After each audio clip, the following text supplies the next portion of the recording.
Hi, welcome back. Once again, my name's Kara, and I am doing a year-long project, maybe more if I become world famous, but I doubt it.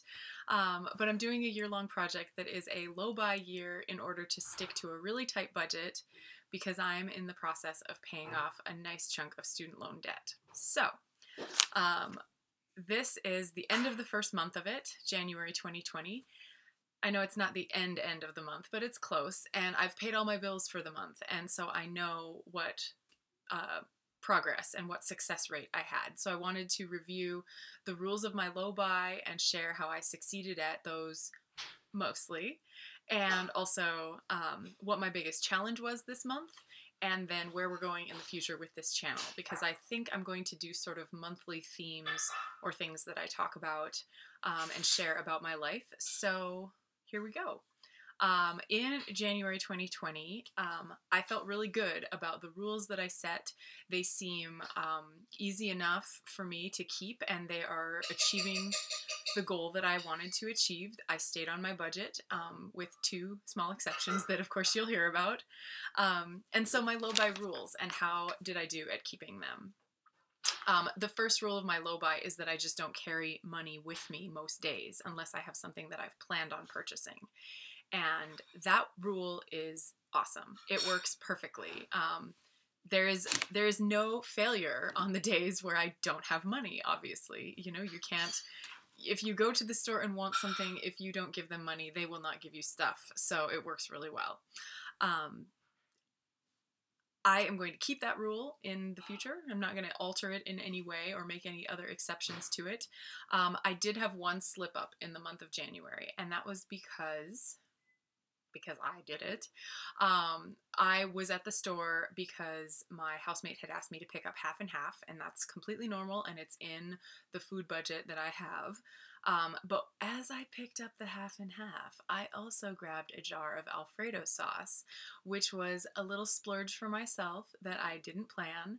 And I had already made my food plan for the month and had already taken care of those groceries. And so the Alfredo was a no-go. I shouldn't have done that. So it showed me again the good rule of just don't carry your money, because I might have done that 6 other times in the month if I'd had money with me. And it reminds me, just when I'm there for a purpose, stick to just the purpose of the shopping trip. So one little goof, that was probably around, I think the Alfredo sauce was $9.99, so 10 something with tax. But $10 does make a difference in my budget, as you will see. So whoops. But otherwise, the first rule of my low buy, to not carry my money with me, is great. The second rule is not to do any online shopping, and that was a total success. I did not shop online, and I did not rent a movie or do anything like that. My third rule was to use up all of the things that I have before I buy replacements, and this was easy. I didn't run out of anything this month. I actually did finish a tube of toothpaste, but I went through my toiletries that I had stocked up, and I had more toothpaste, so I did not need to buy any more. And that rule feels really good because it's just the way I think we all should live. Use your stuff before you buy more. But the actual commitment to it, and seeing myself go scrounging around and look through my stuff before I bought more, that felt really good. Felt like just the right thing to do. My fourth rule is to buy what's in my budget up to the budgeted amount. It's completely fine to spend money in that way. And this month, total success. I spent exactly the budgeted amount on my food, as I expected to. And since I follow such an easy way of eating, I'll talk about in the future, it was also really great that I took care of that all in one shopping trip, one errand, get stuff, come home, put it in the freezer, get out the portions that I need for the coming few days, and it was all done all at once for a month at a time. I don't have to think about groceries. It's the best. I will be excited to share that with you and do some grocery hauls in the future.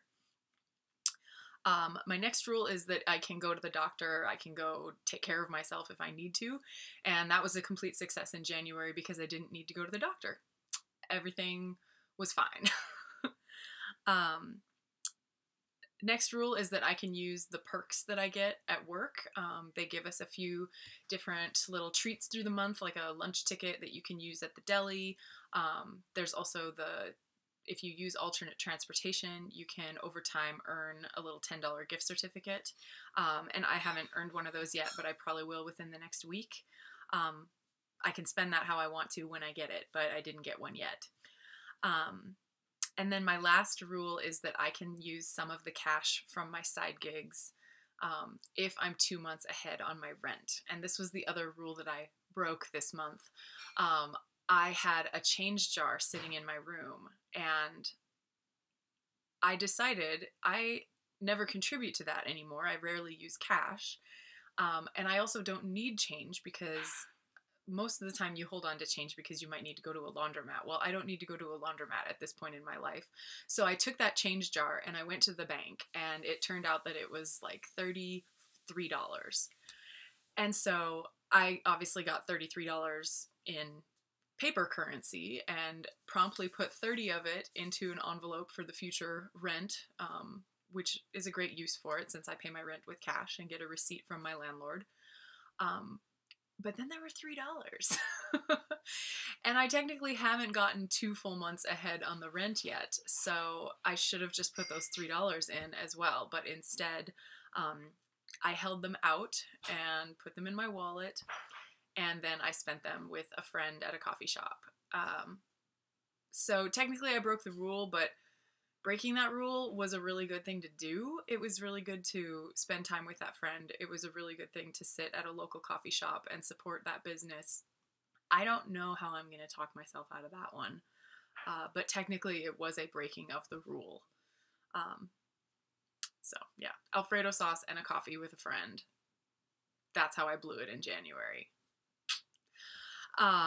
The biggest challenge that I had this month was actually the aftermath of 2019.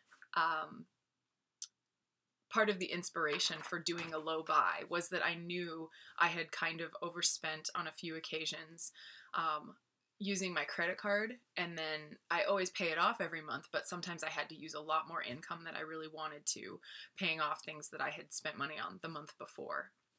And that happened, of course, in December.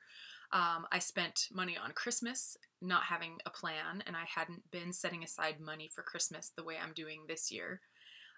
So in December, there was this lump of spending for Christmas that I got to pay in January.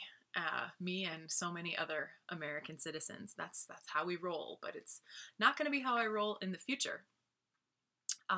So Christmas there was aftermath that I had to deal with this month and spend more money all at once than I had wanted to. I had some doctor bills that I paid this bill in January that I incurred because in November, I don't know, TMI, in November I had some kind of allergy to a soap that I was using, and I needed to go to the doctor to figure out that, and then I received some medication, and later I also got a bill for the testing about it. So altogether, in January, when I paid my credit card bill that was much higher than it normally would be, it included around $180 of medical expenses. Hooray. But I'm better, and I'm grateful for that. And then, so not only was there Christmas spending in December, but while I was out shopping for my family, there were all those opportunities for impulse buys, and I was able to tear apart my credit card statement and see just how bad it got. And so the Christmas spending was about $350, and impulse buys that came along with that were around $210, which is completely ridiculous when you have an income like mine. And it was good for me to look at that breakdown and actually see it. And it makes me even more confident that this low buy set of rules that I've got is going to be a very good thing for me this year and for my budget. And all of the impulses were, of course, like I said, little snacks. There was a lot of sparkling water. There were a lot of pork rinds. These things happened to me. But they won't now because I won't be carrying my money with me. Yeah, oh man, it was a rough one. The actual credit card bill altogether was a little over $900, and only 200 of that were so-called acceptable expenses, the ones that I normally encounter every month and expect to use it for. I had bought a little more gas than usual as well, probably from all the driving around shopping for Christmas. So that was definitely the biggest challenge of January, was just the aftermath of December, which is all part of the reason I'm doing the low buy. And so the good news is that I still made a really good debt payment and I made some progress. Even with the damage from December, my net income was up a little bit. There was a year-end bonus in my paychecks. So there was a little bump in my income at my regular job. And then I did have a few side gigs. And so I made a debt payment of $1,655. And that was basically 68% of the net income that I had. Technically, it was 67.8%, but let's call it 68%. And that is, of course, not the goal of 75% of my net income, not quite. But I'm pretty happy about it because in the coming months, of course, I won't have any more aftermath of Christmas. I would hope that I don't have any medical bills. And I am expecting that I will be able to reach that goal, 75% at least, in February and beyond. So just stay tuned to see how that goes. I'm pretty excited because, yeah, normally I wouldn't need to dump $900 down a rat hole. I would be able to dump a significant amount of that kind of money onto my debt on top of the payment that I'm already able to make. Yeah, so stay tuned. And speaking of staying tuned, in February, and yeah, it'll just be in February, I'm going to do some deep cleaning and some decluttering around here. I live here and I've just got this room, as I've mentioned, and I've lived here for a year now, and I realize now, looking around, I kind of get the urge to do this every year or two, and now is the time. So I'm going to do some deep cleaning and I'm going to declutter my clothes, my books, all of the knickknacks and accessories that are sitting around my room. I'm going to do my toiletries. I'm going to clean out my vehicle where I keep a lot of outdoor gear and camping stuff. So you're welcome to join me. That's what I'll be doing in February, along with sticking to this low buy. So thanks for watching, and I will see you next week.